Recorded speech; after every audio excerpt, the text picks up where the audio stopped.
Hello, everybody. Veritas here. I just like to proceed today's episode with the shout out to Wida WIDA. I've teamed up with him. He's given me this platform to speak to you guys. New YouTube channel. It's at Wida WIDA underscore vision, VISION. And so again, that was WID as in David, A underscore vision on all platforms. If you're a creative and you'd like to feature here, we're looking for content creators, artists, designers, musicians, developers, and much more to get involved. So get in touch if you have talent that you'd like to share and work with some other like-minded creative individuals. The link will be in the description. Okay, so today's episode, what are we going to talk about here? Let's see.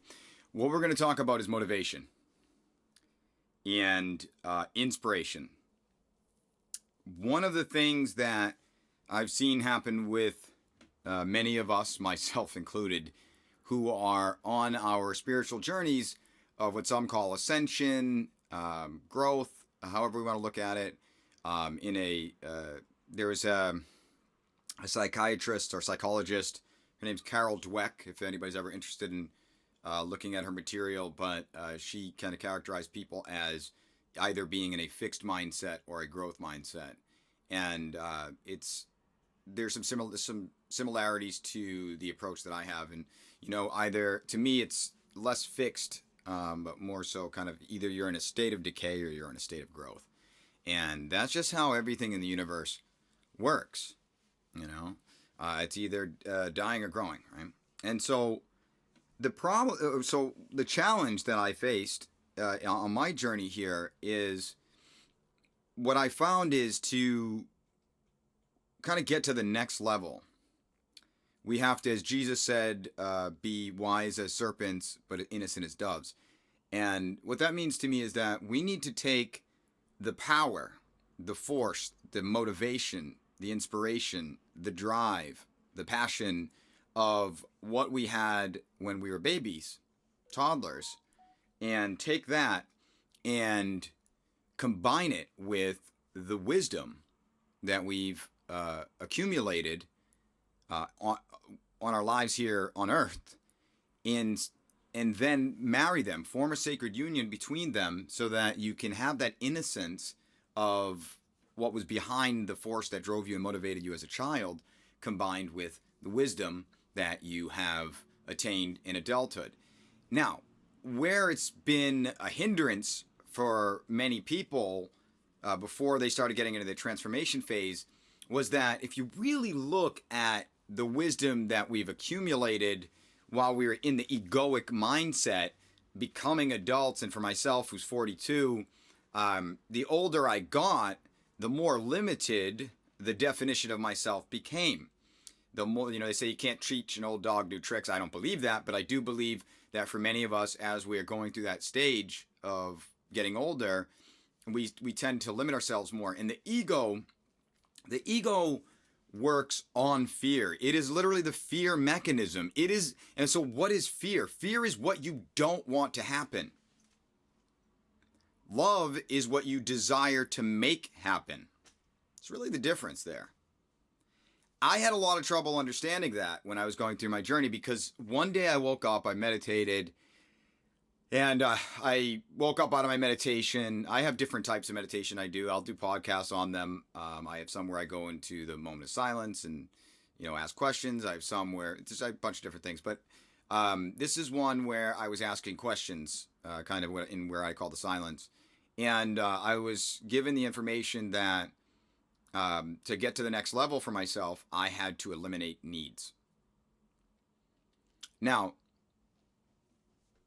I've come to find out that that was correct, but I had taken my understanding of needs, and I had an incorrect understanding of what needs were. So let me kind of explain. So the spirit operates out of love, which is desire to create, to make happen. The ego operates out of fear and need of what it doesn't want to happen. So if you really look at the ego tells you what you can't do, what you don't want to happen, and what you fear will happen. That's basically it's the don't inside of you, basically. And I guess I know when I was, my understanding of what needs were at the time, I think I coupled needs and desire together. And it was a really weird period of time for me because I was just trying to find the answers. I lost interest in everything that I used to have interest in. Things just didn't make sense. I was like, well, I'm not supposed to need anything. I'm supposed to become this robot that is like super stoic. And I think that's one of the issues. You can go too far in the direction of the ego, and then you live just all driven on fear, or you can also go too far in the direction of the spirit, because look at kind of like the ego as selfish, and look at the spirit as selfless. And I remember we had a holiday. I was to go see my family for Thanksgiving, and I was actually nervous, which is weird, right? I was nervous about going to Thanksgiving because I didn't see the point anymore. I stopped working out. I maintained my diet of being a vegetarian, but I was trying to delete all of my quote unquote needs, but I didn't understand that I was also including in there my desires of what I wanted to create. I didn't even know to differentiate them at the time. And I will tell you this, if you do that, if you deny your will, your desires and your needs simultaneously, it could be a disastrous thing for people, because the body's going to rebel, the ego is going to rebel, your spirit's going to be like, oh, I don't know, whatever. And it just puts you in a funny place. So I have since realized that there is desire to create, and then there are needs to avoid. And when we form a sacred union between them, we can actually take a corrupted will, which I'll get to in a second, and turn it into a divine will. Right? So you want to have a will, you want to have something that drives you, because you want to be I have a bunch of podcasts too, if you guys want to check them out. The Dark to Light series, consumer to creator. You want to be a creator, and a creator needs a desire, it needs a will, it needs a drive. The issue is that we want to make sure that we have the right use of will. And there's actually a book about it. I had scanned over. It was pretty good stuff in there. I don't read any source or material anywhere and look for it to give me answers. I just kind of read a little of everything that I find of interest and bring it into the power that's within inside of me. Greater is he that is within you than he is of the world. And I allow that to connect the dots for me and create my own understanding. So how do we do that? How do we identify what the right use of will is? Well, let's go back. It's very easy. Now, every single person listening to this podcast was a baby. And every one of you guys basically popped out of the womb, right?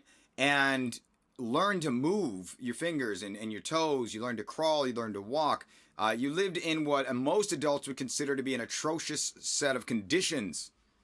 I'd said this in a previous podcast. If you were a male, they chopped off one of the most sensitive parts of your body and sexually traumatized you the first day you were born. Ripped you away from your mother, right? You're in this bright room, a bunch of strangers, a lot of scary stuff happen. You go home, you sit, you just lay around, you can't really move. You have to figure out how to move. And figuring out how to move the body, by the way, is an extraordinary accomplishment.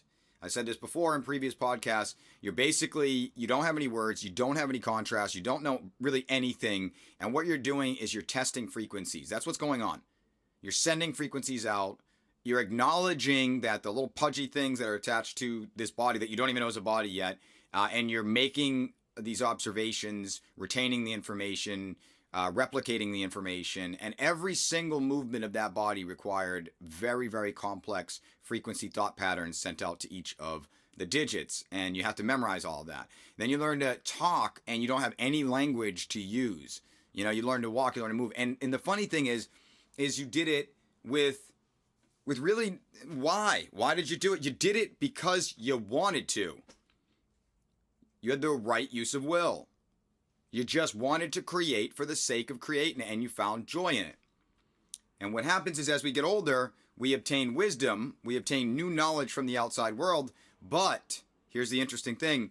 In psychology, they say that when you have a strong emotional response, especially a negative emotional response to something that you do, you associate that emotion and that fear with that new knowledge.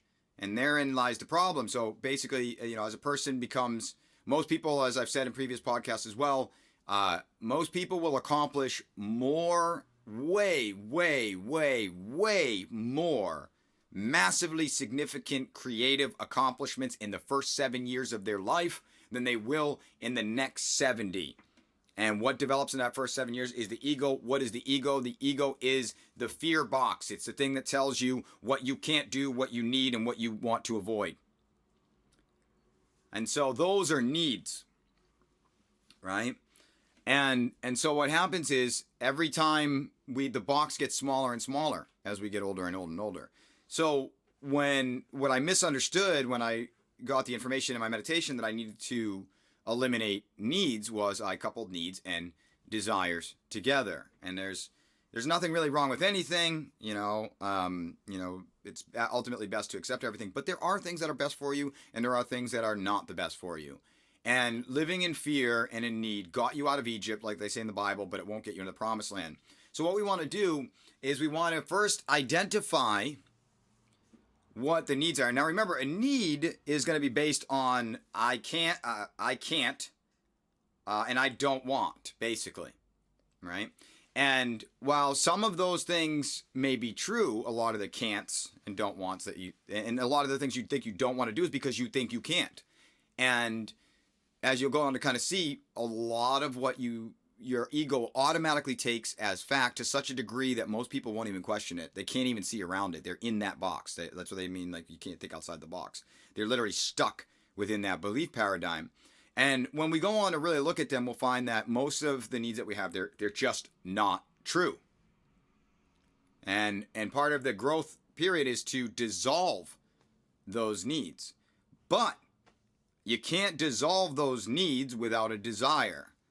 So what we want to do in our period of ascension is make sure that we're well aware of what a right use of will, a divine will, or a divine desire is relative to an egoic, fearful need that is preventing us from getting to that next level. Because ultimately, where we want to end up in our ascension process is to eliminate all needs. Because what we want to end up as, at least I'll speak for myself, and what I consider to be true enlightenment is when you can go through your day and have unconditional love for all things. Now, that's way in the future. So how do we get there? Well, let's look at the 7 deadly sins.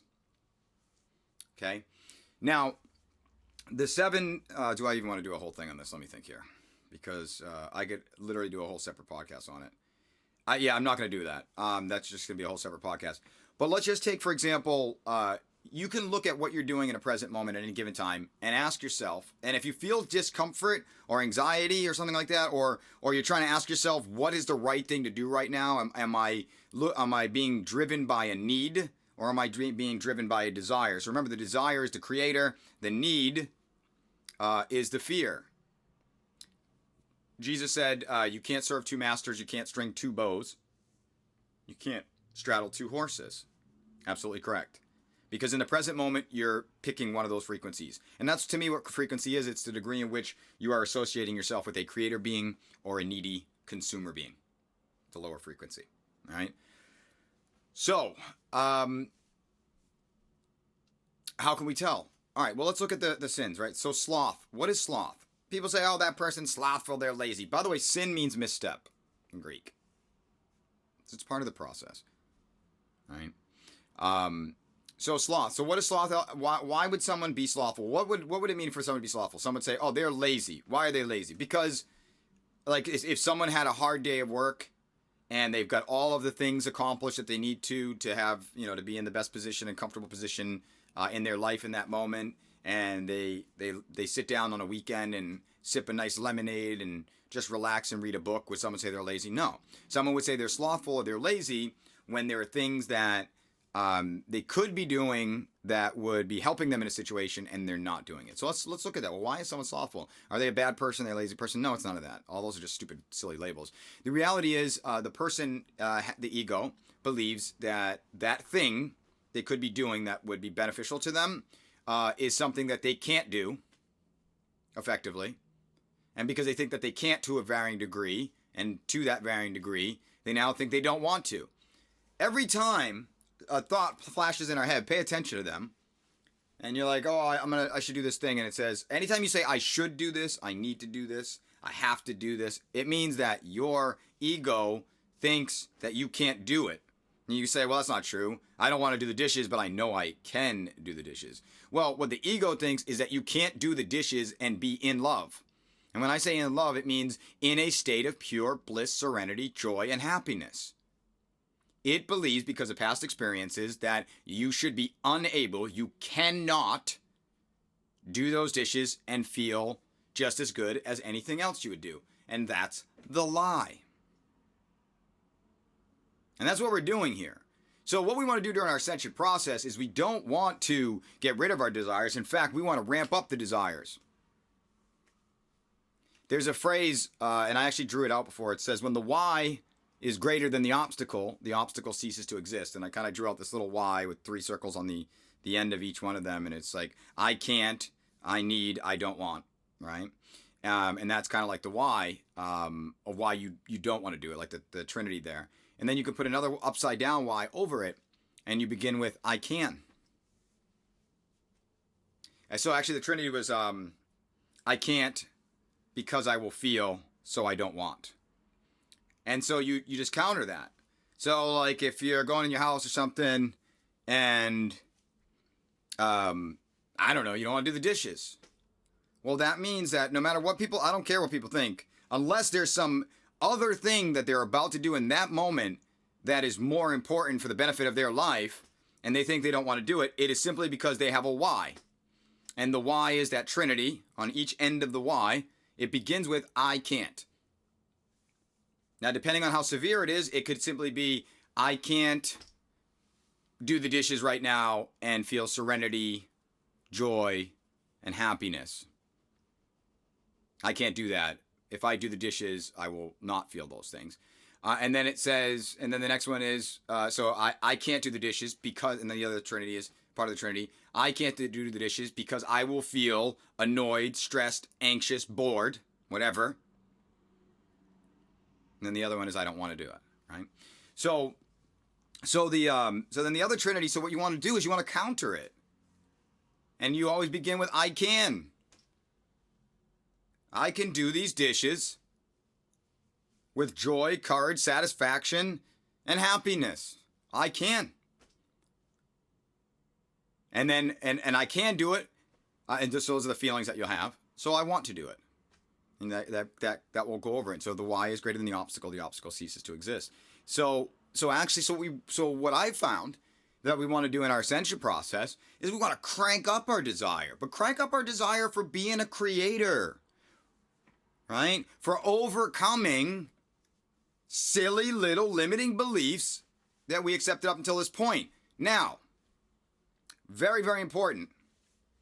This is not us battling the ego. It is not us battling demons. There is no bad guy.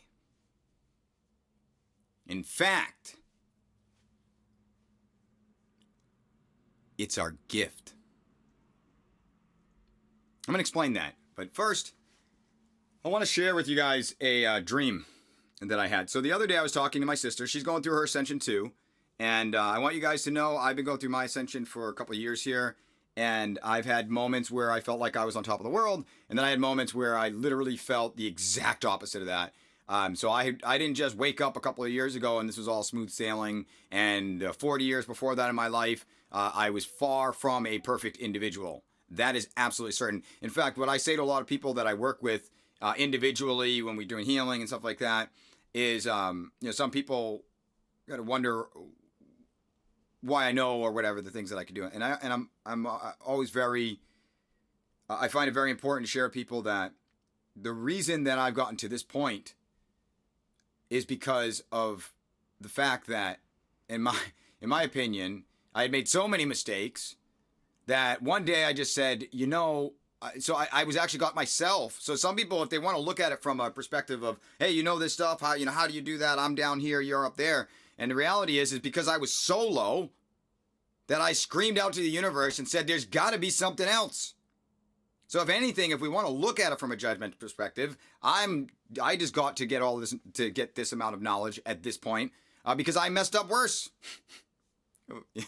But anyways, so my sister's going through her journey, and she said to me, she goes, Brian, let's do a prayer where we can ask God to show me a miracle because I'm just having trouble seeing beauty right now. And I said, okay, we can do that. And but she's like, all right, so maybe I'll see the number 222 by the end of the day. And I was like, no, you don't want to do that. You never want to do those kind of specific things. I mean, we're supposed to be seeking beyond our understanding. You should just just ask that you'll be given the wisdom to see the beauty in life. You know what I mean? That's why the Bible or God says, don't test me, right? All can be delivered onto you, but you have to seek beyond your own understanding. So anyways, it must have been on my mind, and I went to sleep, and I had this really, really vivid dream. And in the dream, this little baby blue, oh, so beautiful, like a pale baby blue dove. And it was not a baby dove, it was just a really small one. It looked like an adult dove, just small. Like just hold it in between two little hands. And two hands. And it was injured. And it was like I can't recall, like I didn't see if its wing or was injured, but I think it's like whole side was just injured in the way it was walking. And I was like, in my dream, it was 10 o'clock. And I was like, this is it. My sister lives about 45 minutes from me. And I was like, this is her miracle. I got to go give it to her before midnight so she can see that, that God can show her that, whatever. And I got in the car. It was a beautiful dove. And I ran into our house and I was like, Shay, I'm like, here, I have it. I have the miracle from God. And in the dream, she goes, Brian, it's not even the right color. And I was like, yeah, I know. That's what's amazing. She goes, yeah, and it looks broken. And I was like, I know. Isn't that incredible? And in the dream, she couldn't get it. And I don't know what happened after that in the dream. So the next day, I told her about it. I was on the phone with her. And I said, do you know what that dream means? She's like, no. And I was like, think about it. Here's this dove. Doves are supposed to be white. They're not supposed to be mini doves. And it was a mini dove. There's no other dove on the entire planet, perhaps universe, like this dove. It was a one-of-a-kind dove. And it was wounded and required love and healing. And that was the gift that God gave you. He gave you a perfectly imperfect little baby blue dove. And I said, do you know who the perfectly imperfect, or I said, what? And I said, do you know what the perfectly imperfect little blue dove. I said baby when I said to her, but I said, I'm just going to paraphrase it just to make it better for this. Do you know what the perfectly imperfect baby blue dove was? She said, I don't know. I said, you. Or really what you have thought was you for the past several decades of your life. Your outer self. Your ego. It isn't who you are. Your soul is connected to a spirit, which is connected to God, which is connected to the universe. Period. The universe is limitless. You get to be in the present moment and bear witness to the power of love channeled through you to heal this one-of-a-kind, unique, different, special, beautiful, albeit injured or wounded, perfectly imperfect being. And that's the truth, guys. Our ego's not our enemy. It's our gift. God says, love God first and love thyself as thy neighbor. How can you? I used to wonder about that. I used to try to be so selfless. I tried. In this world, in the old way of thinking, you're either selfish or selfless. Well, why do they call it selfish? If it's supposed to be the most greedy of the two, why is it called ish? Ish is a word that's kind of like, ish, not all the way. Why would a word indicating that someone is greedy for self is still ish?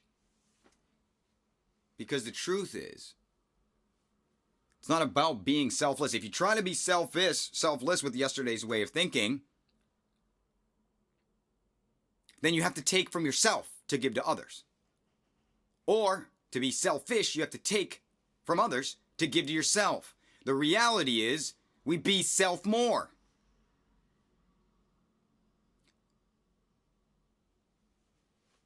So, the goal here is to take our needs. So in my mind, I had thought I got to get rid of my needs. The goal actually is to transmute those needs into desires. Need is fear-based. It's an indication that there's something that I can't do because I will feel this way, so I don't want to. That's what the need is. We want to transmute it into a desire. I can do.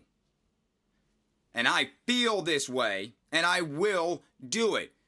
So we want to transmute the injury, the woundedness, the illusion of the wounded baby bird that is our ego, and turn it into the right use of will, divine desire.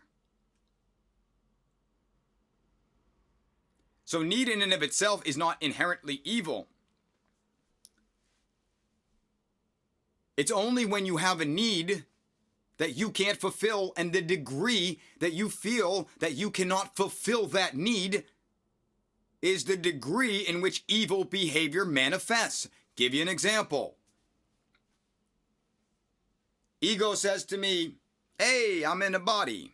I don't know, I say it like that. And I want something to eat. And I say, okay, let's make a sandwich. Let's get it out of the fridge. I turn my need into a desire because I know I can eat that sandwich. But what happens when someone is hungry and they believe they can't feed themselves? People literally eat each other. I don't know if anybody's familiar with the Donner Party. They're a party of people, they're all friends and stuff. They were traveling over the mountains. They were trying to get to California. They got stuck in a blizzard and they ate each other. Or Leningrad. I think it was Leningrad. Stalingrad? I think it was Leningrad. Leningrad was this huge city, prosperous city in Russia. And when Germany was invading, they basically walled off the city so nobody could escape, no food could get in, and people were put on trial afterwards for eating each other. So the thing is, and here's the thing, so how do you be self more? You realize that you are not the past,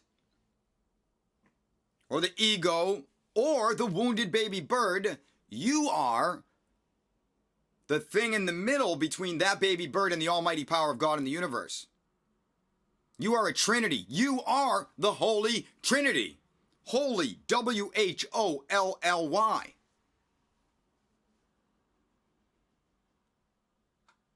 You are connected to, and the Father is in you. Greater is he that is within you than he is of the world. I and the Father are one, but the Father is greater than I. I doeth not the work the Father does. Unto him that's able to do exceedingly and abundantly beyond all that we ask or think, he that worketh in us. There's 4 scriptures that tell you that the almighty power of God is in you. But the thing is, you can't see it, you can't touch it, just like tomorrow. And you are the heart. You can see the same thing in a tree. The outer rings are the past. The center of it, they call it the heart of the tree. And God is the part that's going to manifest what appears in the middle of the tree. The tree's from the growth from the inside out. So the goal here is to align your old way of thinking.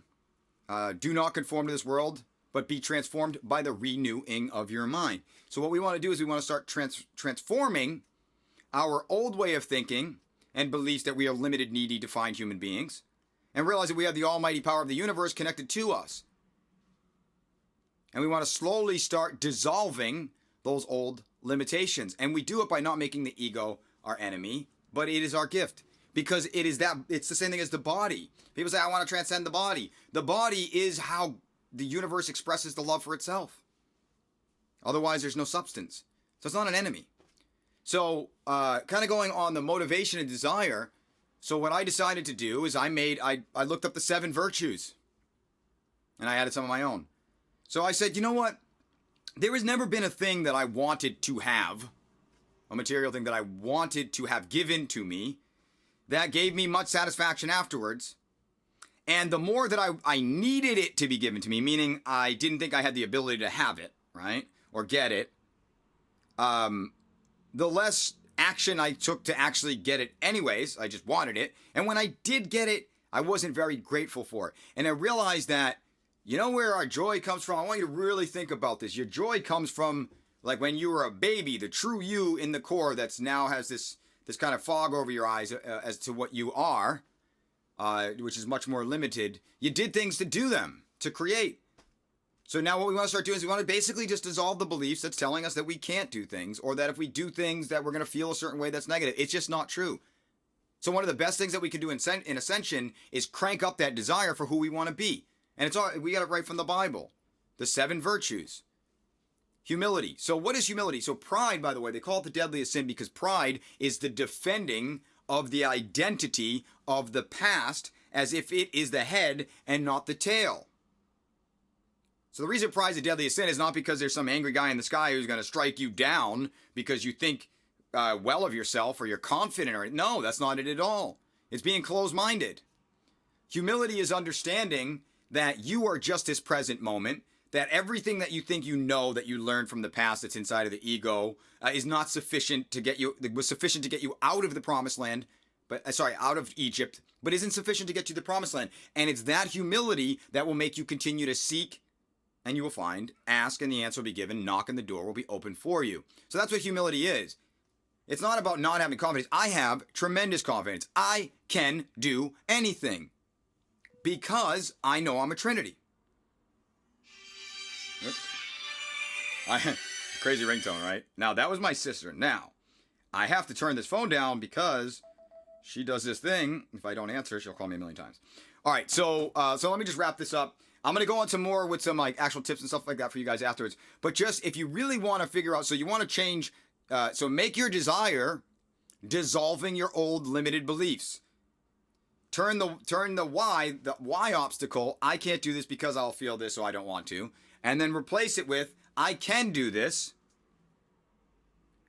And I will feel this. And so I want to do it. And as you do that, you'll start reprogramming the old self. And the other way to look at it is to look at it like it's your baby bird. It is not you, it is your ward. Or you are its ward. You're its guardian angel. Just like God is looking over you. So you have a power that you can call on to help you heal in the present moment, and you're healing the past self. Make that your desire. It's one of the best things you can do. And all you ever have to do is just do it in the present moment. Say, how am I feeling right now? Am I acting lazy? Am I acting prideful? Am I acting this? And it's not because you're doing bad. Just say, what limited belief, what I can't is in there that's making me feel this way. And let me fix it, and then switch it over and say, I can, because it's silly to believe I can, and I will feel this way. Heal your baby bird. It's not your enemy. It is your gift. If you didn't have it, and you were just born on this planet, perfectly perfect, you'd have nothing to do. Now, that being said, it doesn't mean it ends. It doesn't mean that you can't completely heal yourself and reach enlightenment in this life. Because then that's the next step. Once you heal yourself thoroughly, now you can become the light that goes out into the world. And now you do that with other people. And now you start looking at the other people around you that used to make you mad, that used to think were enemy, like people think their ego or their bad thoughts were their enemy, which weren't. They were the gift to them. You start to realize that everything outside of you is a gift to you, including the people that you're having conflicts with. It gives you purpose. Your past will give you purpose. Your present will give you perspective. And your potential for your future is what gives you your power. All right. I've gone long enough here. I'm going to do another part 2 in a little bit. All right. Thanks, guys.